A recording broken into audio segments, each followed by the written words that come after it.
An urban legend in the north of Mexico says that in the 1970s, a father built a very special house for his beloved daughter. But none of them was able to live there, and both of them died there. And it sat abandoned until it was demolished in 2016. But is that what really happened?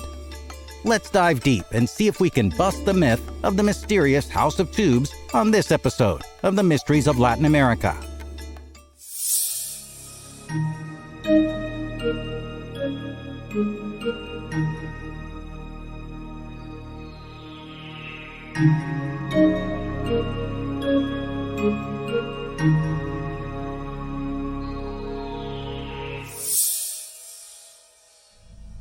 Hello friends, I'm Andrew Colon, and welcome to the Mysteries of Latin America podcast, where I tell stories of the myths, legends, and surreal tales that happen in North, Central, South America, and the Caribbean. This week's episode of the Mysteries of Latin America takes us to the north of Mexico and to the city of Monterrey.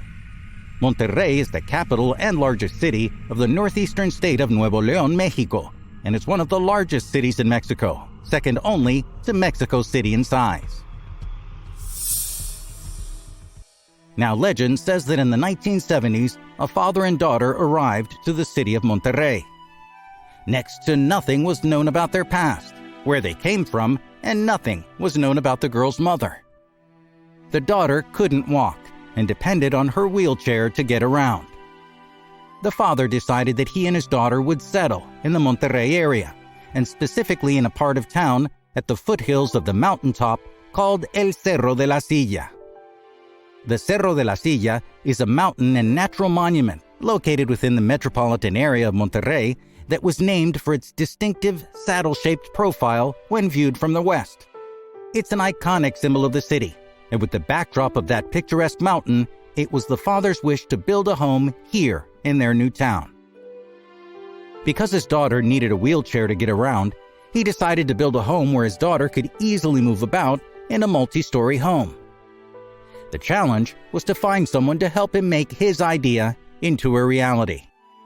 He posed this challenge to an architect, and the architect came up with an ingenious design to build a large multi-story home composed of tube-like structures, interconnected cylindrical towers, with ramps so his daughter could move around freely, and with large windows so his daughter could peer into the sky from her wheelchair and look at the Cerro de la Silla that she had grown to love so much in their short time there. After searching for months, they found the right piece of land to house this unusual structure, and construction began on what locals started calling La Casa de los Tubos, the House of Tubes. Construction progressed slowly, much more slowly than the architect or the father had anticipated. You see, there was an unexplainable sense of tension between the workers building the home, starting from day one. Something many of the workers at the construction site felt was a sense of unease and a sense of fear they couldn't explain. And then things got much worse. Tools began disappearing, which isn't so unusual for a construction site, but the workers started blaming each other for the thefts. Fights would break out between the workers, and yet none of the missing tools could be found. There were less than 6 months before the house was due to be finished, but they were way behind schedule. The workers knew this, and knew that if they were to hand the keys over to the father and his daughter in time, they'd need to iron out their differences. They called a meeting after work one day to talk things out and work through their problems. As this meeting was after quitting time, this meant that the meeting would also feature a few cervezas and perhaps a tequila or mezcal. And everyone enjoyed a nip or two, with the exception of a worker named Alberto, the most serious and reserved member of the crew. The next day at work, only 3 men from the crew got to work on time, and Alberto was one of those men. The 3 decided between themselves that Alberto would work upstairs on the 2nd floor and the other 2 on the bottom floor. They soon got to work, and the sounds of hammering and banging filled the job site. But then, one of the men stopped hearing any noise from the 2nd floor where Alberto was working. One of the men called out, but there was no response. And then suddenly and out of nowhere, the men downstairs heard a blood-curdling scream coming from upstairs. The two were paralyzed with fear. "Alberto!" shouted one of the men. There was no answer. But seconds later, they heard a loud crash against the cement outside. A pool of blood began to emerge from Alberto's head as he laid crumpled in a heap on the floor, dead. But it was the look on his face that stunned the two the most. His jaw was dropped and locked open in a now silent scream, and his eyes were almost popping out of their sockets in fear. The authorities were notified and came to remove Alberto's body and begin the appropriate investigation into what happened. The two crew members working downstairs were questioned, but both swore they knew nothing, and the police believed them and ruled the death an accident. The next day, when the rest of the crew that missed the day before nursing hangovers at home, went to work, they found out about Alberto's death. An eerie silence filled the hearts of the men who worked at the job site. However, they continued their work. A few weeks later, the tragedy repeated itself. As the men worked, one of the concrete masons fell inexplicably through one of the upstairs windows.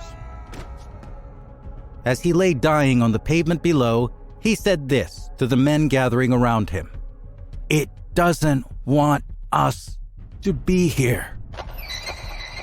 Many of the remaining laborers quit on the spot, but the construction had to be finished.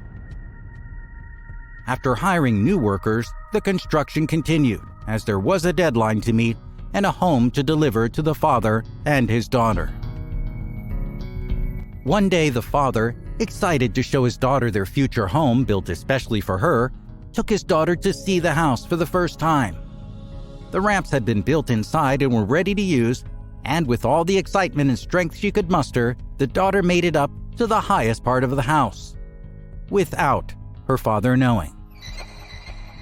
Minutes later, the father heard the bone-chilling sound of crashing metal and his daughter scream as she too fell to the cement below. At that moment, every father's nightmare had come true for this man. His daughter's lifeless body lay on the cement floor outside in a twisted, bloody mass of her wheelchair. Some say that the daughter wanted to be able to see her beloved Cerro de la Silla from the roof, and somehow she was able to get to the roof of the house. Others say that there was no way the daughter could have gotten up there so high on her own. Access to the roof was totally blocked, and that some mysterious force lifted her and her wheelchair up there. But all versions of the story end with her falling to her death a few stories below. After that day, no one returned to the House of Tubes to work. Not the cement masons, not even the architect.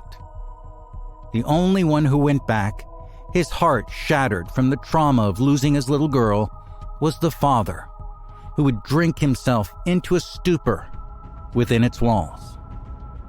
But eventually, even that became too much for him to bear, and finally one day, he took his own life. The construction was never finished, and the property was abandoned.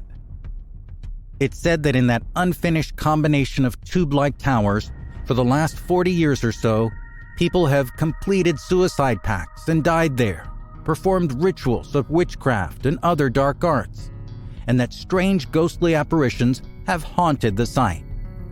Neighbors have complained of strange noises coming from the abandoned property. The rumors also say that if you looked at the house, you could see the ghostly figure of a little girl in a wheelchair looking right back at you and following you with her eyes. In the year 2016, La Casa de los Tubos, the House of Tubes, was demolished, putting an end to the story of this cursed, unfinished home. Or was it demolished? That's what the story says, at least, which has become an urban legend that's not just known in the Monterrey area, but in many parts of Mexico, especially in the north. It turns out that this urban legend is really an urban myth. And myths are meant to be busted, aren't they? According to Spanish architect Pedro Torrijos, who has studied the case in depth, it wasn't the death of laborers or a mysterious daughter in a wheelchair that stopped the construction of the house in the 70s. It was the financial crisis that hit Mexico in the 1970s that did. Remember the oil crisis? During that time, it didn't just hit the US, it hit a lot of countries all over the world. In Mexico during that time, inflation was rampant, interest rates blew up dramatically, and the Mexican economy went through one of its worst recessions in history. The reality, according to Pedro Torrijos, was that the owner of that property simply could no longer continue to pay for it. And the property sat abandoned for decades, unsold, and definitely not demolished. In 2006, someone did try to acquire the property, but the property was embroiled in a mess of debt, overdue back taxes, and legal problems. Finally, in 2008, one man and his family stepped forward to try and buy the property. That man was a man named Hugo Schiaffino, CEO of a steel fabrication company. Hugo had admired the unfinished House of Tubes ever since he was a little kid. So he and his wife, also a fan of the iconic but now graffiti-filled mass of decaying cement tubes, decided to try and acquire it. But try as he could, Hugo could never find the original owner. If you ask the people who believe the legend, that would be because he committed suicide in desperation over the death of his wheelchair-bound daughter and the estate was never settled, right? But someone had to own it now, no? And someone did. A man from the Mexican state of Tamaulipas owned the title to the property. After Hugo Schiaffino did a deep dive into local public records with the help of a friend who was a real estate broker, Hugo finally found him. The man, who lived in the town of Reynosa, said that the original owner had died. But his children, who were very much alive, couldn't come to terms about the ownership of the property and had filed lawsuits against each other to try and keep it for themselves. And those lawsuits got tied up in the Mexican court system for decades. The man himself had never visited the property and said he'd acquired the property when one of the children's lawyers, who ended up with the property, transferred the title to him, giving it to him in payment of a debt that he was owed. And he knew nothing of an original owner or any legend attached to it, and so he sold the property to Hugo. An internationally renowned architectural firm then redesigned the site and got to work, and instead of demolishing the large cement tubes, made them part of the design of a massive, super modern, and award-winning minimalist architectural masterpiece where one of those tubes has been turned into a very original swimming pool. And if you look out through one of those extra-large windows, you can appreciate the beauty close up of a legendary little girl's beloved mountaintop called El Cerro de la Silla. Friends, thank you so much for listening to the story of the House of Tubes here on the Mysteries of Latin America, where we chase down the myths, legends, and mysteries of North, Central, and South America and the Caribbean. If you think your friends and familia might like to hear this story and others, share the link on your favorite social media platforms and keep on listening, following, and sharing the podcast on Spotify, iTunes, iHeartRadio, Overcast, and now YouTube. And again, thanks for spending a part of your day with me here on the Mysteries of Latin America podcast. I'm Andrew Colon. Adios. Thank